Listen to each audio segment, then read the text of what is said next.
All right, welcome back to another Zero Downtime podcast. How you doing today, Logan? Doing well, John. How are you? Oh, not too bad. So, how was your last week? Anything exciting, fun happen? Let's see. In this last week, what did we do? We had a work gathering. We didn't get to go on our regular scheduled Christmas party, Right. so that got postponed. I wimped out. You can just tell everybody. John was very cautious with the weather, which is not a bad thing. We already had went through a lot of weather earlier on this season, so not that I wanted to trust Gus, the bus driver. It was Mel. Oh yeah, Mel. Mel, the bus driver. Mel, the bus driver, taking us on a 2-hour journey. I was mostly concerned that it was going to be kind of like it was a few weeks ago, where it was complete whiteout. You couldn't see the lines on the road. And so Mel gets us to a hotel, and they only have 2 rooms. And so we literally have to do a guy room and a girl room. And I end up snuggling with Mel. And for anyone that knows, we have a lot more guys on our team than girls. Nothing against either. Mel and I got to hold down the bus. It was a true fear of his, but our team still did get together, so that was a lot of fun. Yeah, and I think we're going to do another party yet here at the end of the month. Yes, we are still getting together, and we will still go on a bus journey. Yes. Hopefully the weather cooperates. Well, I have one. So this morning, I don't usually go to Quick Star, but generally the mornings of these shows, I will maybe go to Quick Star and get something quick so for breakfast or whatever, grab a water, coffee. And this morning I decided to get a sandwich, coffee, and a water. Simple. And I grab a water. I usually don't get like the ones with the little squirt nipple thing on them. Okay. You know what I'm talking about? Yes. Well, and I don't know if you know this either. Probably about a year ago, I quit energy drinks completely. I don't know if you knew that. No, I probably didn't. So I quit. I used to drink the big Red Bulls, right? Yeah. And I used to drink 2 of those a day, and I quit it cold turkey. I decided that I didn't like that anymore, and as I got older, I could tell that it was affecting me. So the caffeine I have in my life generally comes from coffee. Okay. So I grab a water, get my coffee, check out. I take a drink of the water, because I usually do that before I have the coffee, and I'm like, this has a weird taste to it. And I look at the bottle of water, because I didn't even look at the bottle of water. I just knew I didn't like the ones that have I like the straight bottles, not the other ones. Anyways, I look at the bottle, and it's water infused with caffeine. 120 milligrams of caffeine in this bottle of water. Like, what world are we in? Where'd you even find that? It was second from the bottom on the left-hand side of the water at the Quick Star. What would Aaron make fun of you? Are you a Fiji water guy? He would say that I'm a Fiji water guy. Like, yes, there you go. I'm like, there's only like one water Aaron buys you. the water that literally won't fit in any cup holder. Because I'm a diva, he would say. Yes. All right, on today's show, we're going to talk about a few things. We were at lunch on last Friday, and somebody came up because I had posted on Facebook about people should be getting rid of their Ring doorbells. And I had a few people comment on Facebook about why should I get rid of my Ring doorbells? And I said, listen to the podcast. So we're going to talk about why you should get rid of your Ring doorbells and what you should replace them with. And we're going to go kind of low tech today. I decided we got tech talk, but we're going to go low tech today. And we're going to talk about learning how to dream and some of my experiences in sleep culture. Is that a thing? I'm sure. Like it's super low tech. It's something everybody does, but I think that everybody does it wrong. All right.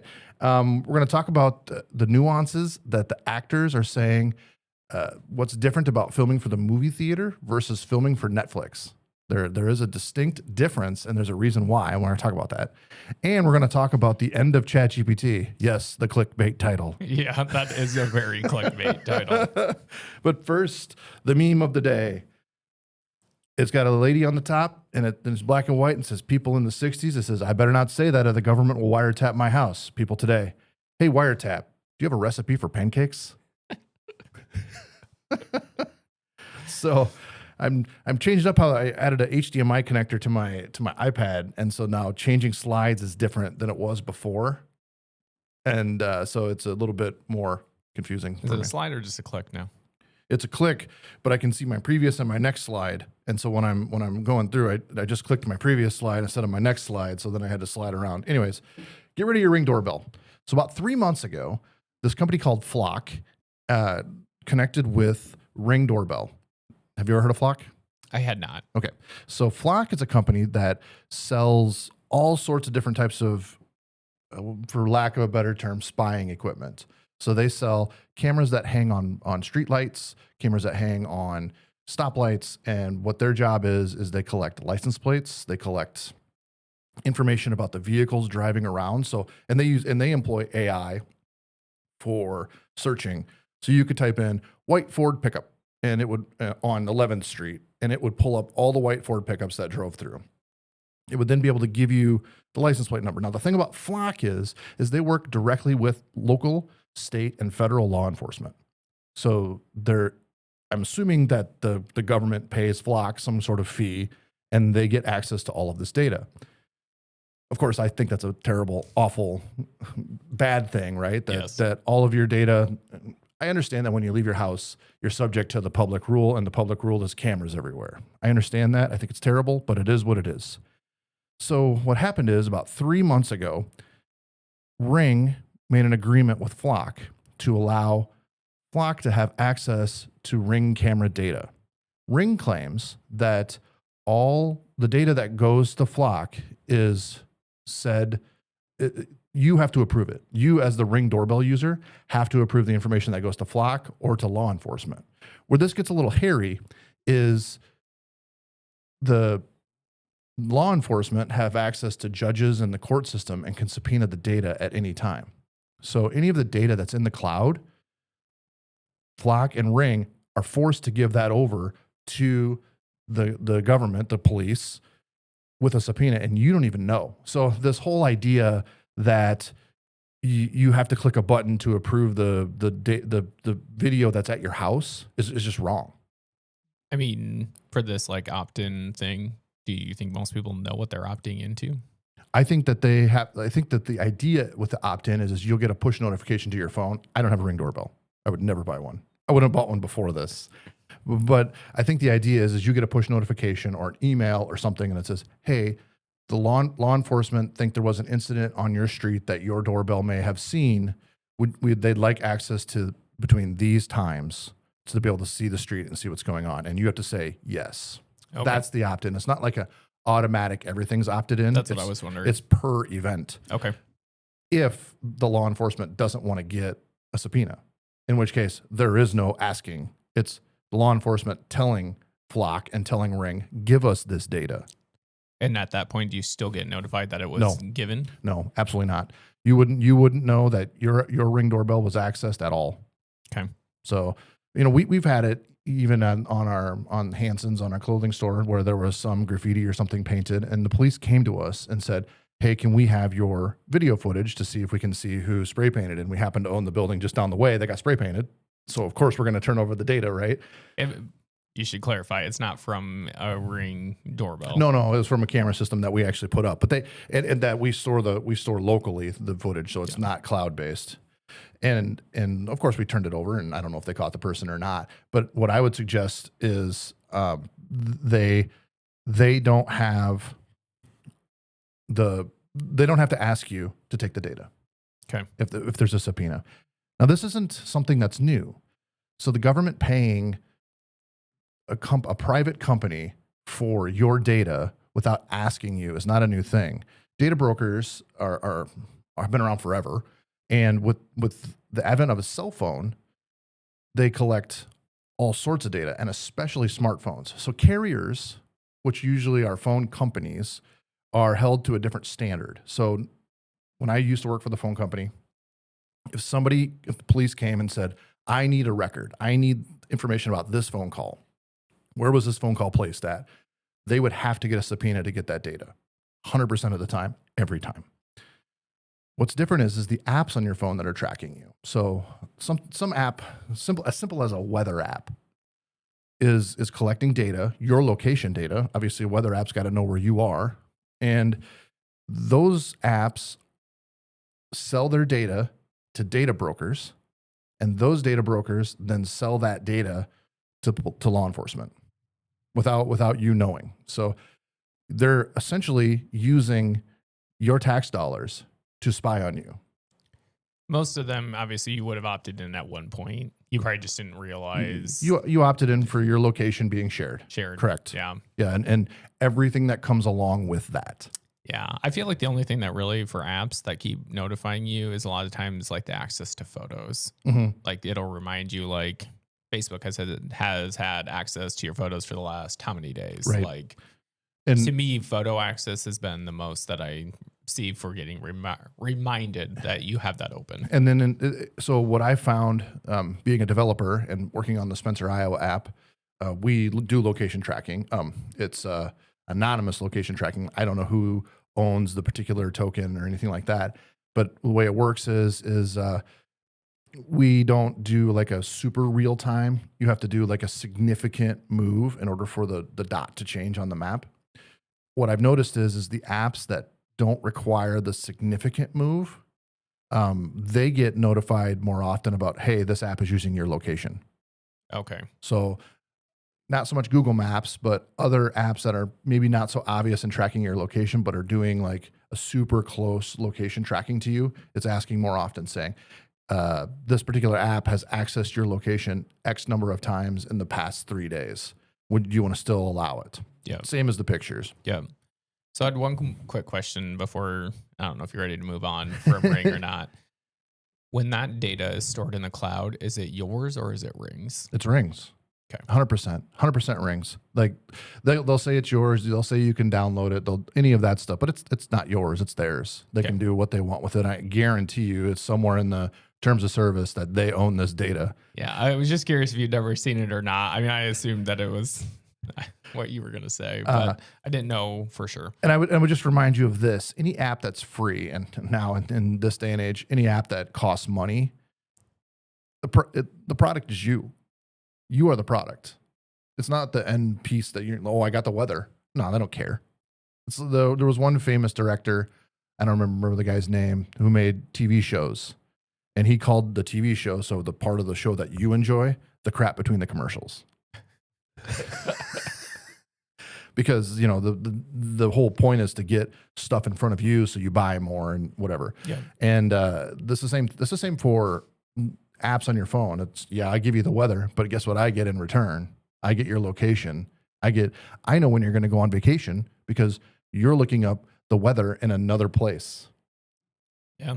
So just to reiterate, Ring says this information, the cloud stored stuff is opt-in, but it's housed on their servers, which means they're beholden to law enforcement when a subpoena comes. And you don't have the ability to say, no, I don't want to give that data.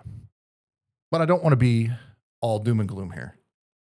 I understand that using a smart doorbell is something that people want to do. It's helpful.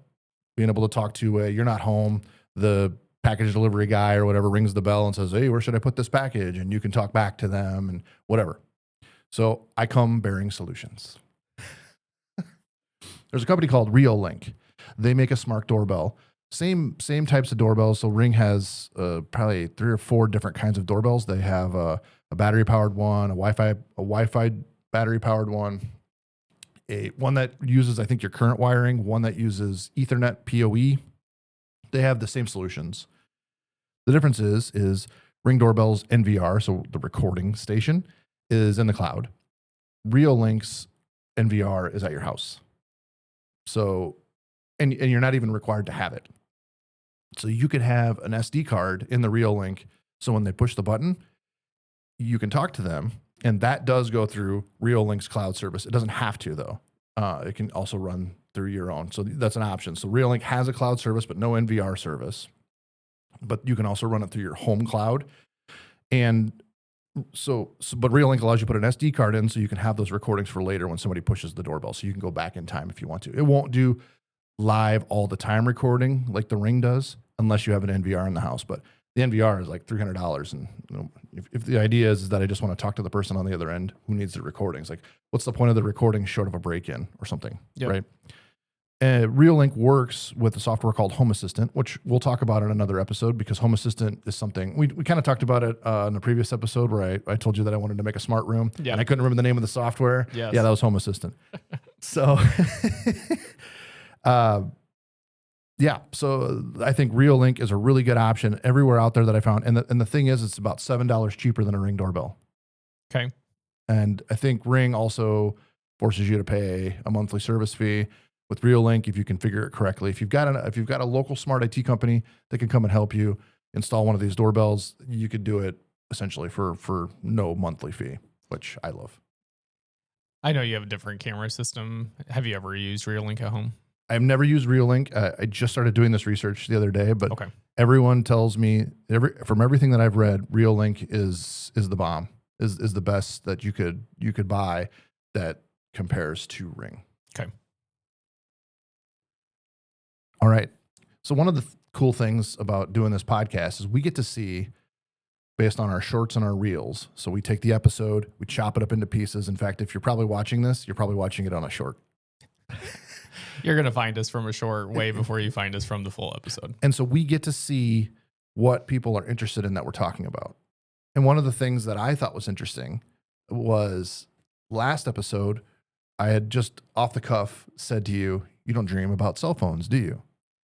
And we are getting comments about that. Yes. And we're getting likes and people that say, well, I get dreams of cell phones, but they don't work. And so I have to revert to a landline and then that doesn't work or whatever. And why is everybody connected to this same dream where cell phones don't work? There's a comedian that I like to watch, Bert Kreischer. Have you ever watched Bert? I have. Probably I forced you to. I probably learned of him from you, but yes. He's got 2 daughters, and his youngest daughter, he likes to call her special, whatever. And she woke up one morning and says, "How about them dreams?" Like we all share the same dream, you know. She thinks we're all connected in one big network, and we all have the same dream. Yeah, so it's interesting that hit. So I want to talk a little bit, maybe what I would say our main subject today is about sleep and dreaming. Like I said, about as low tech as we could get. And I've actually spent years researching sleep and dreaming and getting an optimal night's sleep in the shortest amount of time possible. And I want to talk about why I think people are sleeping wrong. I'm intrigued. All right. So obviously, you know, I'm not shy to doing strange things to my body, right? Correct. I've injected my hands with, can't see them, with RFID, both hands. I can open doors with my hand. In fact, I was in Pittsburgh one time with my friend, and my daughter, and he was looking to rent an office space at a Regis, and we go to open it, and there was no button to call somebody. Yeah. So I was like, hey, let's just try to see if my hand works. Put my hand up to the thing, unlock the door. In red. But I want to be clear that I'm not a doctor. So don't trust anything that I'm saying. I don't think I'd even be qualified to play a doctor on TV. Right? I'm so intrigued for what's coming. So I've done things like I said, inject my hands with RFID, and I've done many fasts. Logan has experienced me as I've done fasts. He's an angry elf. My longest fast was a 7-day water only fast, which means I can drink water or black coffee for 7 days. So there's no food, no nothing. You put some salt in your water, don't you? You usually put some pink Himalayan salt in your water. So that's an electrolyte thing to help. You can also maybe squeeze like a quarter lemon into the water too, but I don't really like lemon, so I don't do that. No, nothing in your coffee. No sugar, no cream, no butter, no nothing. So it's just black coffee. And I usually do those when it's called not fat adapted. And what that means is your body's still running on glucose. It's still running on like sugar, right? And so, yeah, by the 3rd day, you are very cranky. And you just don't want to see John during these fasts. And you're getting headaches and everything else. And what it is your body's running out of sugar and it's switching to burning fat. And that's what happens. You basically get sick because while I love sugar and I love sweet candy and everything else, sugar is actually a poison, and that's what it's doing to your body. That is withdrawal symptoms from sugar. But my all-time favorite body hack for a man. In the morning, you eat 3 Brazil nuts. Then you take 40 milligrams of zinc. Make sure you eat something with the zinc or you will get very, very, very sick. Which I've seen you be very, very, very sick from not eating with your zinc. Yes. You take L-citrulline, sunflower lectin, and magnesium, and make sure you stay hydrated. It's super important that you stay hydrated with this, with what you're doing here. And if you're going to drink water from a container, see if you can find a container that's copper coated on the inside, because zinc depletes copper in your system. And so drinking water from a copper coated vessel, it will put that copper back into you. And then finish your day with 2 eggs. Do that for 1 week. Skip 2 days. Do it again. Skip 2 days. Do it again. But in 1 week, you'll notice a difference. Since we're a family show, I'm not going to explain what it does. I was just going to say, I'm like, but cliffhanger. But if you're an adult, please try this because it's awesome. And that's all I'm going to say. If you're an adult male. Adult male, try those things. So I will tell you the Brazil nuts, I found this one interesting when I was learning about this whole thing. The Brazil nuts actually came first, and then everything else came second. So the Brazil nuts have selenium in them, and selenium, when broken down in a male's body, turns into testosterone. So it's a natural way to grow your testosterone, and good testosterone equals good sleep. So that's how I got down this route for this ultimate thing. Eggs also increase testosterone. If you eat 2 eggs before bed, it breaks down and you get a huge testosterone boost in the middle of the night. Interesting. Also helps with sleep, with your REM cycle, all of that. Also, you can eat celery. You don't have to quit celery. That's just an added bonus. It doesn't really. Just try it. You'll see. All right. All right. So growing up, I had these episodes while I would sleep, and I never understood them. Probably the earliest I could remember is maybe, I don't know, 10, 11, where I'd be laying in my bed and I'd wake up and there would be a figure in the corner, just standing there. And to preface this, I slept on a loft bed. So I was basically trapped. And this figure in my room would run around and sit on me, on my chest. And of course, I thought I was crazy, right? And so of course, you don't tell anybody about any of this, right?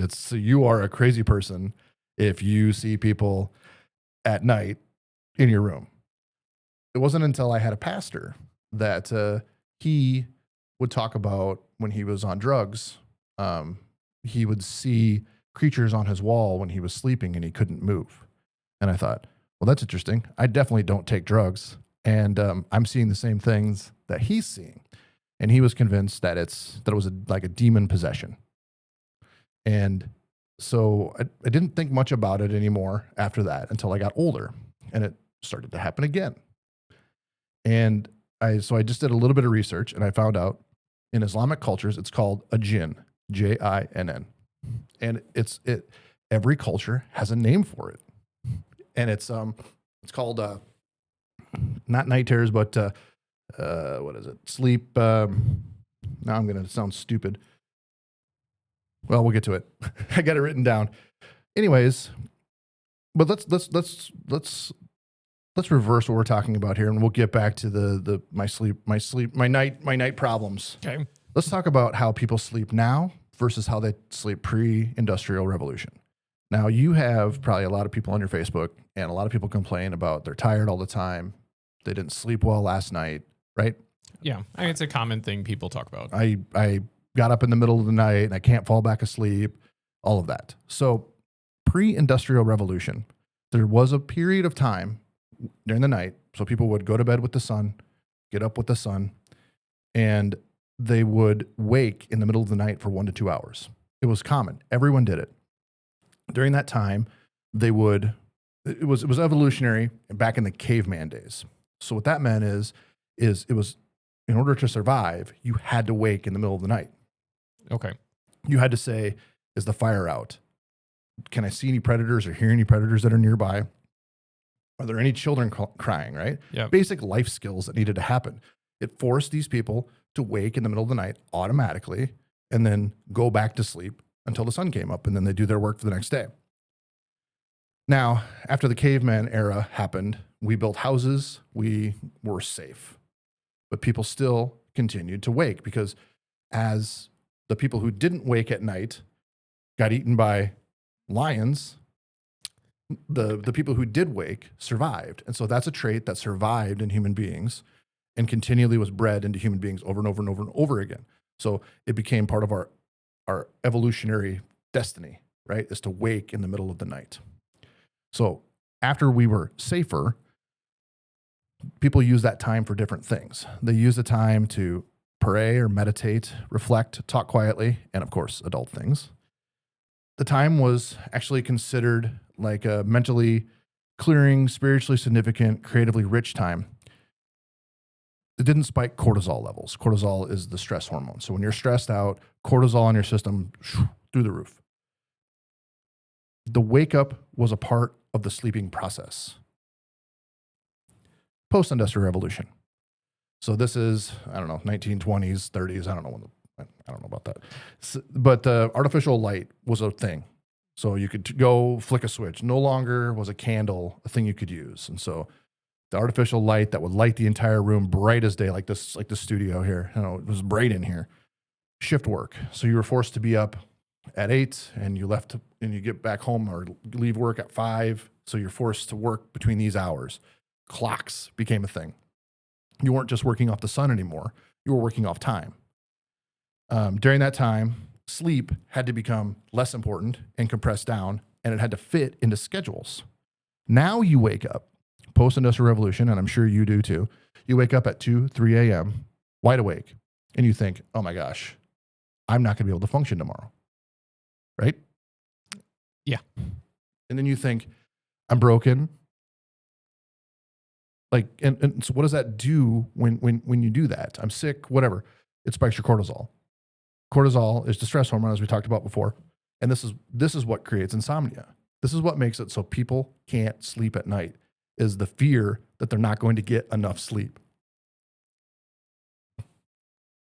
Now, I always think that kids, babies, toddlers are kind of like the evolutionary default, right? So babies wake up at night, they need feeding, and you change their diaper, you feed them, they fall right back asleep. Yeah. Right? What happens if you got up at night and went to the kitchen, made yourself a sandwich, ate the sandwich, and tried to go back to bed? You'd be wide awake, right? I was like, that wouldn't work for me. For them, waking up on and off throughout the night and going back to sleep is a completely normal thing. And I don't know, toddlers, for the most part, seem fairly well rested. I mean, they can run around like they are, right? They do get good naps during the day. And I would argue that even people back before pre-industrial revolution would have naps too. I mean, my grandparents had a nap. Like the people I worked for on the farm, some of the times they'd have a nap. Yep. It was a normal thing. Once I learned that it's okay to have the breakup in your sleep at night, everything changed for me. Like, obviously, I go to bed pretty early. Yes. So last night I was a little bit later. I went to bed at like 8:30. And what time did you get up? Not in the middle of the night, but you always get up early. So because we're doing this episode, I actually did look at my phone to see what time it was because I wanted to know what time I woke up. And I was up for about an hour, middle of the night. So I woke up at 12:30. And I didn't look at my phone because one of the most important thing, I'll get to this in a minute, do not look at your phone in the middle of the night. Are you saying like period, like look at time, or you mean to like scroll through? Scroll. I mean, I literally flip my phone to the side, bump the power button, see what time it is, lay it back down. Because any more than that is too much. So do not look at your phone. Do not turn the lights on. Anyways, so anyways, 12:30, and I'm assuming that I went to sleep again about 1:30. And I know I dozed in the middle of the 12:30 to 1:30, but I was up this morning about 4:30, right? So I still got 8 hours, seven hours if you calculate the 1 hour out of it, which the the theory is that the older you get, the less sleep that you need. So when you're young, you need 8 hours. When you're our age or my age, you need 7 to 8 hours. When you get into your 60s, you need 6 hours. That's kind of just the way it works. And so I'm right on the money, even though I woke up in the middle of the night. I think too that people staying up later probably is a hindrance to that. So they've had to compress their sleep more because they've went to bed at 10:30, 11:30, and they still got to be up at 7 to get ready for work to be there by 8. Yep. So, all right, sleep paralysis. That's the name. That's the name I couldn't think of. Even though I've studied this for years, I couldn't think of the name. Like I couldn't think of sleep paralysis. You got it. All right. So what is sleep paralysis? So sleep paralysis is your body is awake, but your brain is asleep. And by saying your brain is asleep, that's kind of a misnomer. Your brain is never actually asleep. Different parts of your brain shut off at different times and kind of reset. Sleep is one of the things that flushes like toxins out of your brain, toxins out of your body. That's why so much time is important. And so different parts of your brain act differently during the REM and non-REM cycles of sleep. And so when your body wakes up, the hormone is not released that lets your body move.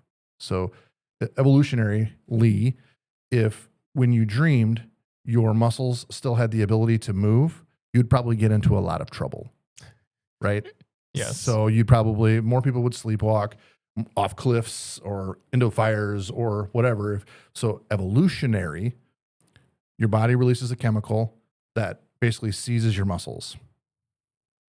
What sleep paralysis is you are waking enough that the chemical has not been released from your body. So you literally cannot move.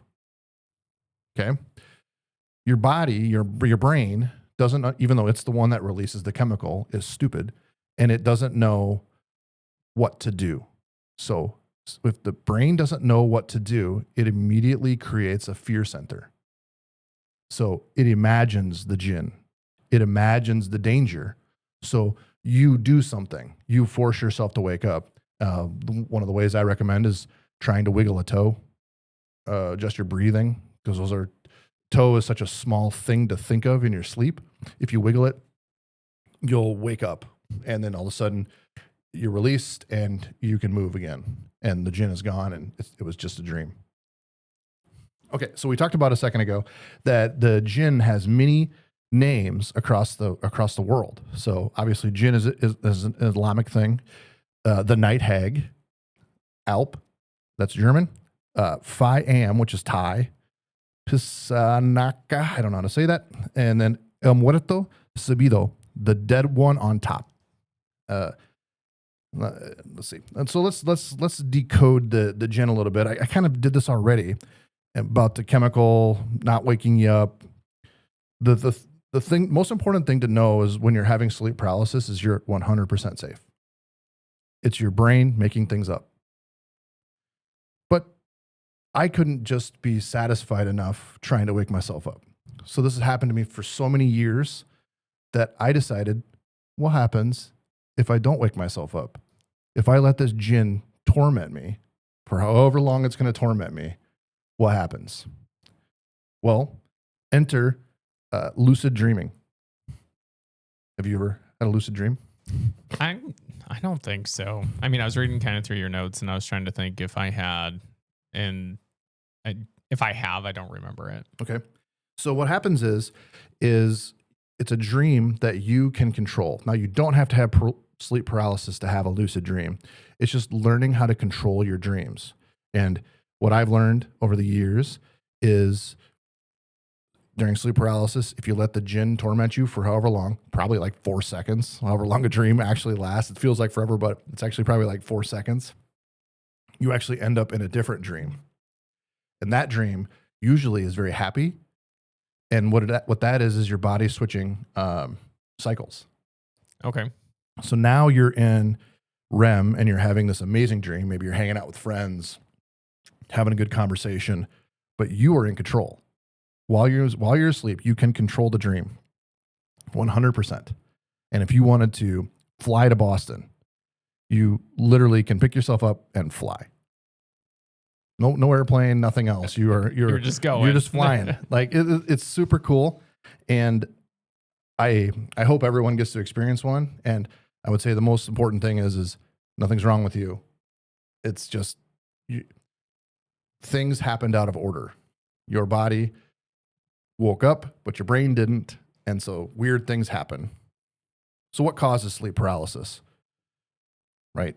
That would be a thing. Yeah, I mean, that was like, that's your... And I can attest to some of these because if I'm have some of these going on in my life, I'm more apt to have sleep paralysis. So sleep deprivation, the more tired you are, the more likely you are to see it. Irregular sleep. So sometimes if you have to work I think my longest shift I ever had to work was 48 hours straight. It was awful. And I went home and it was light and because it was a night fix. And so it was like night, home. And I had sleep paralysis in the middle of the day. And so the room was light and there was the gin. Sleeping on your back. So sleeping on your back causes airway resistance and it causes microarousals. So what that means is your body's waking up, but maybe your brain isn't waking up. So that can cause sleep paralysis because your body's awake, but your mind's still asleep. Stress, like during the day. If you have a lot of stress going on in your life, that's going to be reflected in your sleep because your cortisol levels are high. I was like, that is probably the number one reason if I wake up in the middle of the night, it depends what's happening that week. You're stressed out. Yep. The fear of the gin coming back, just the sincere fear that you're going to have sleep paralysis again. So what I always say is generally when I wake up, when I have sleep paralysis, I won't probably sleep the rest of that night just because I have that same fear. Well, I used to. Now I just go with it and let the thing do whatever it wants to do. Sit on me. Yeah, I just don't care anymore. So fragmented sleep. So if you use screens before you go to sleep, the blue lights and just the, if you're on social media and people are talking, you're going to have one of those things where you're going to be thinking about that and maybe stressed, maybe not stressed, maybe it doesn't matter to you, but you're going to be pondering that. Late night caffeine is another cause of it. So that will cause probably micro sleep. Do you know the perfect way to use caffeine? No, John, what is the perfect way? So the best way to use caffeine is right before a nap, right? Okay. Weird, right? Yes. So the perfect way to use caffeine would be, I want to take a nap at 2:00 in the afternoon, but I only want to take maybe a 15, 20-minute nap. I'm not a timer guy. I think I only set alarms when I have to get on a plane. Like this morning to wake up, to come to work, I didn't set an alarm. Yeah. I knew that I would be up and ready to go.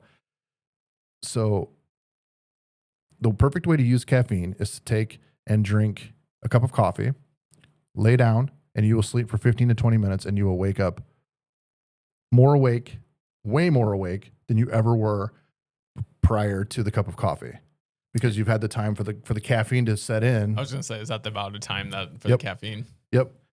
The one other thing that I found interesting and I think fits my personality is people that think visually, think internally, analytically, and creatively are more likely to have sleep paralysis. So I don't do it anymore, but back a long time ago, I used to keep a notebook by my bed. And sometimes I would have dreams about something that I should build or create. And of course, we never remember dreams short of right after we have them. Yep. And that gets worse as you get older. So I would wake up and I would write the thing down and I would go back to sleep again. I don't do that anymore, but sometimes our daytime thoughts get put into our dreams. And sometimes in the subconscious, we can actually solve our problems in our dreams. And sometimes it's nonsensical, like your cell phone doesn't work. But if you take a moment and write it down, you'll probably be surprised how well it can your brain, when it's shut off, can solve a hard problem you're trying to solve during the day. Again, I want to reiterate, you are not crazy. This is not a mental illness. This is not psychosis. It's not a demon possession. It's not losing control. It's a timing issue. Your body's awake and your brain's not, and you're stuck in this limbo. I I definitely can tell if I take caffeine right before bed. Sure. That's for sure. If I'm stressed, I'll wake up. I mean, I don't always remember my dreams, but I don't ever have where I feel like you're being chased or Oh, any of those. yeah. I've always been a pretty vivid dreamer. Being chased is a thing. Like I'll have dreams that look like old TV static where I Okay. can't understand people. That sometimes my jinn, this is an interesting one. I did not write this down. Will be a TV news broadcaster. So Just delivering some terrible news. I'll be in bed and there'll be a floating TV. And Logan, I'm telling you, this TV is perfect. But it's floating. It's not attached to the wall. And I actually researched why the TV was floating and not attached.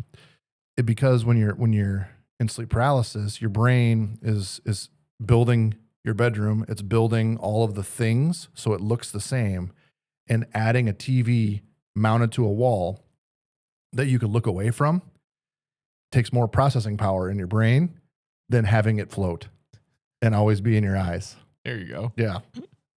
So, anyways, I tend when I see people on Facebook and they talk about how they don't sleep well, they have insomnia.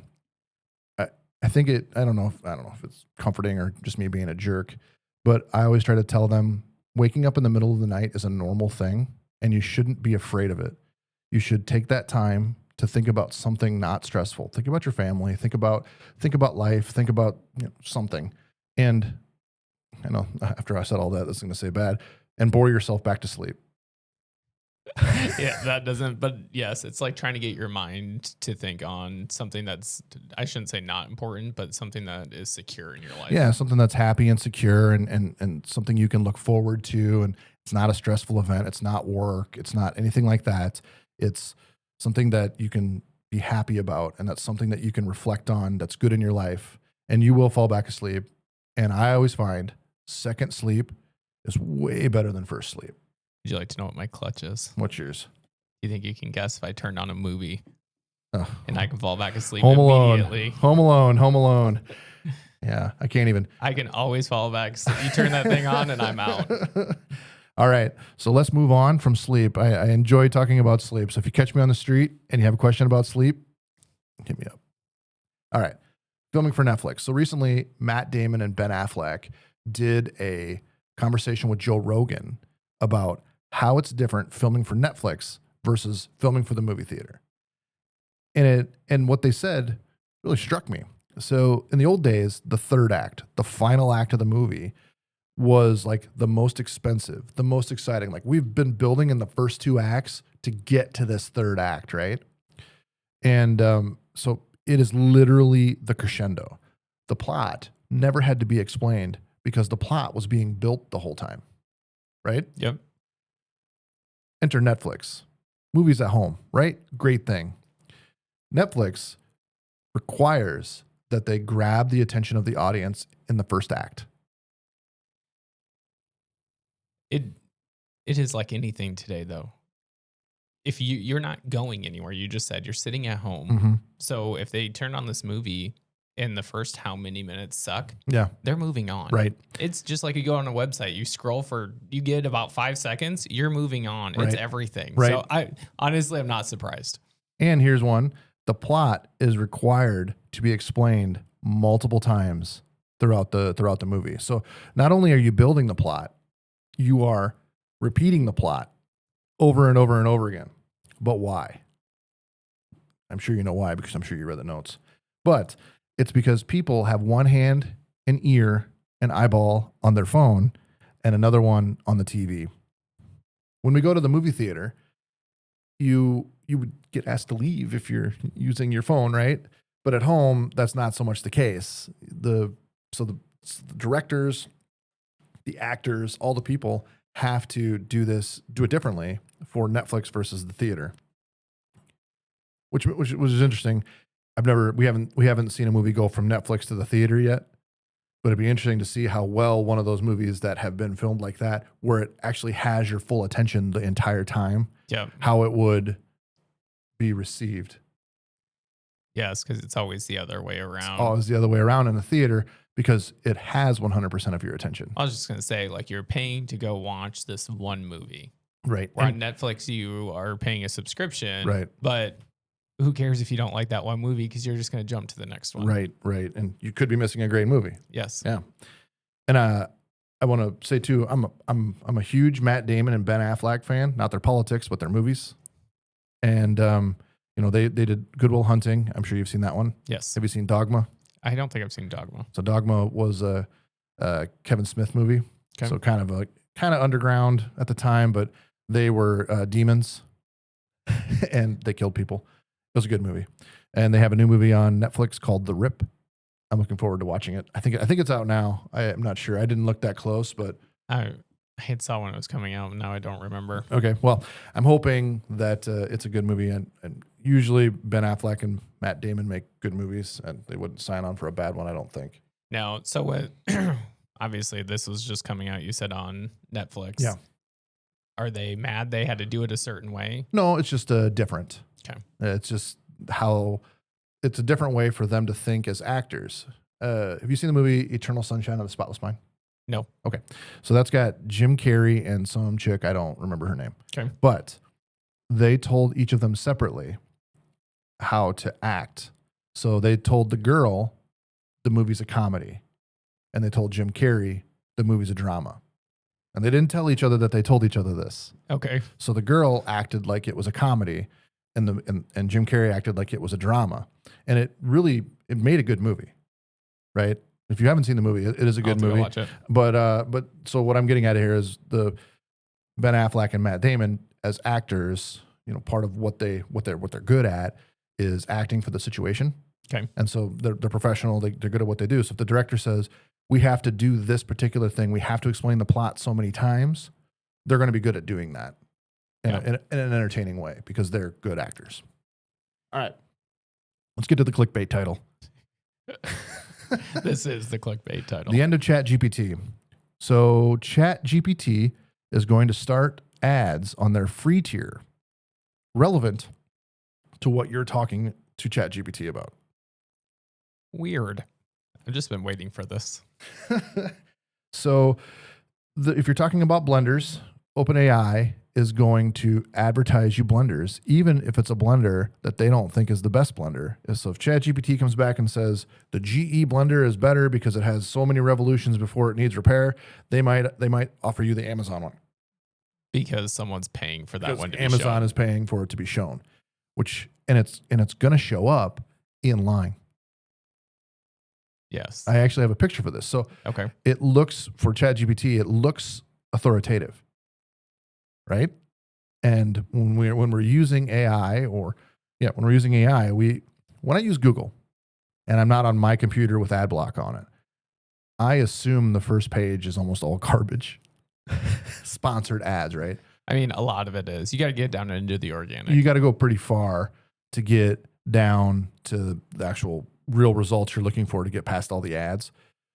I don't consider the top part of Google authoritative because they make their sponsored ads look a little different. Yeah. I mean, you have to look for it. Yeah. But it would say sponsored right above it. Right.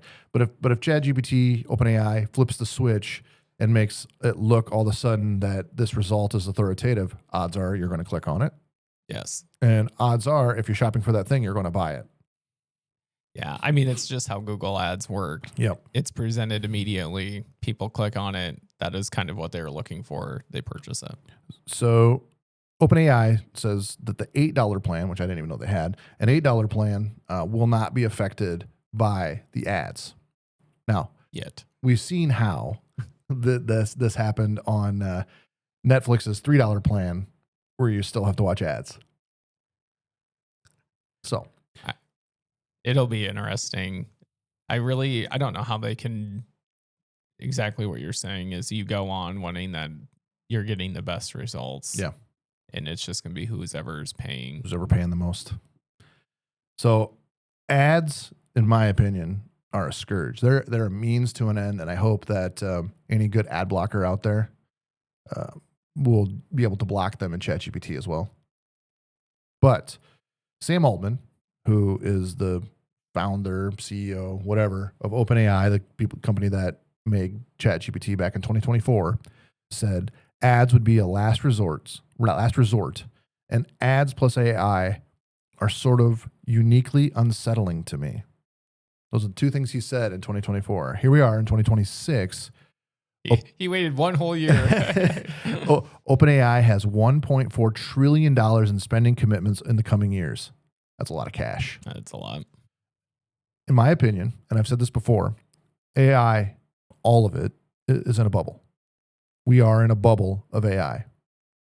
And I think that OpenAI is in trouble. I think that they're outspending what they're making by a large factor. And that's why desperate times call for desperate measures, and let's show ads. I mean, it's just going to become Google. This is going to become Google. So I do have a picture of it here. I'll put it up on screen. So you can see that if you're listening, this guy's talking about having ideas for an authentic Mexican dinner party. And so it's got all the different things that you can have. And then it does have a spot where it says sponsored, and then it shows Ember County hot sauce, and it's got a link to click on. Their hot sauce. Yeah, that hot sauce. And I think that Harvest Grocers, and it can be delivered in 25 minutes. So the sponsored ad would come from I don't have my glasses on. Whatever groceries. Harvest Groceries, but but according to AI, what they've decided on is that they're the ones that pick the ads. Well, this is what they say. They're the ones that pick the ads. So the advertiser has no idea who they're advertising to. So we're like a Google thing, you can set a cookie or whatever, and you can come back later and it'll know where you came from, all that kind of stuff. Yeah, retargeting. According to OpenAI, they're not going to do that. I don't believe it. But even in OpenAI, it knows what you're like. Yeah, it knows what you're typing in this channel too. You can reference it back to another. The idea is that the company, Harvest, whatever that was, wouldn't know that you came from ChatGPT. So that it couldn't say like this person's using AI to like find this. It already passes that medium into it. I'm certain it will. I'm suggesting that it's a lie. Oh, it's a lie. Are you familiar? I didn't write this, but are you familiar with the gal who was pregnant and didn't tell anyone? Went on to Target.com and started looking at things. Didn't put her name, didn't put her address, but made a cart of baby stuff. She still lived at home with her parents. Made a cart of baby stuff. The next week, coupons showed up in her mail for baby stuff. At her parents' house? At her parents' house where she lived.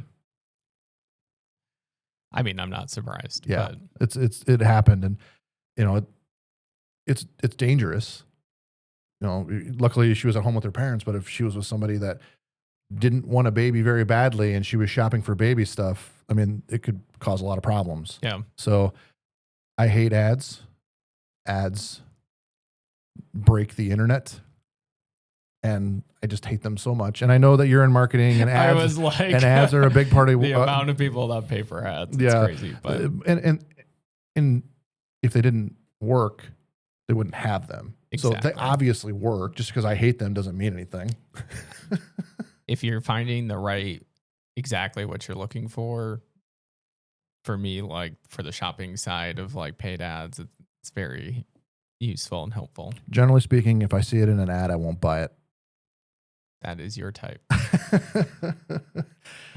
So I have a question for you, John. All right, go ahead. All right. What is the difference between a file backup and an image backup? All right. And when does it matter for a business? Yeah. So a file backup, I would sell that to a person with a computer at their house. So you have pictures, you have music, you have documents in your user profile. So when you log in, you see your desktop, it's got your icons, it's got all of your stuff. That's all that really needs to be backed up. We don't care about your programs because we can just reinstall those. Everything that's important to you is in your users folder. So I back that up. It'll cost less because I'm only going to back up 100 gigs versus 150 gigs if I'm backing up an image backup, because your OS takes up 50 gigs. An image backup, in contrast, is a bit copy of your hard drive. So what that means is lower level than the files, we have the bits that make up the files. And we can take those bits and back them up exactly as is, which means I can take your computer server, for example, I could take your computer, move it to somewhere else and turn it on. It doesn't have to be on that particular equipment. It doesn't have to be anywhere else. Whereas if we do a file backup on your computer, if your computer won't turn on for some reason, we have to, fix it. We have to reformat it and reinstall Windows, do all of that. 4 hours of labor is what I always say it takes to reinstall an OS with your programs and everything. And if you're an accounting firm or a legal firm, it's going to take more time because you have other software. Yep. And if you're accounting, you have software on top of software on top of software. Every year. But as a user, we would be able to reinstall the OS and just dump the files back to where they were. Easy. With an image backup, we can get the files, but we can also boot the machine as it sits, and we get the files from the entire hard drive rather than just a small section.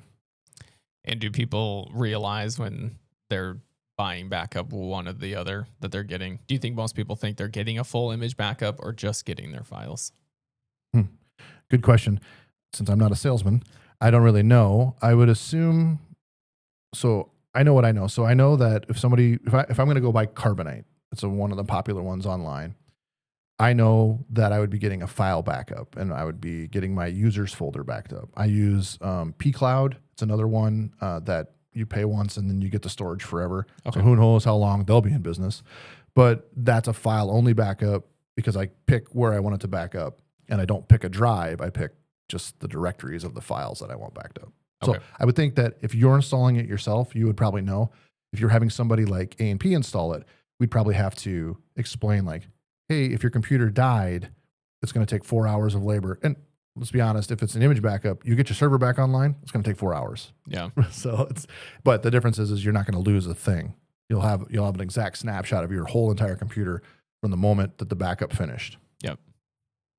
That is all I had. It's just, I feel like it's important for people to understand whether you're just getting a file backup or you're having your whole No, I agree.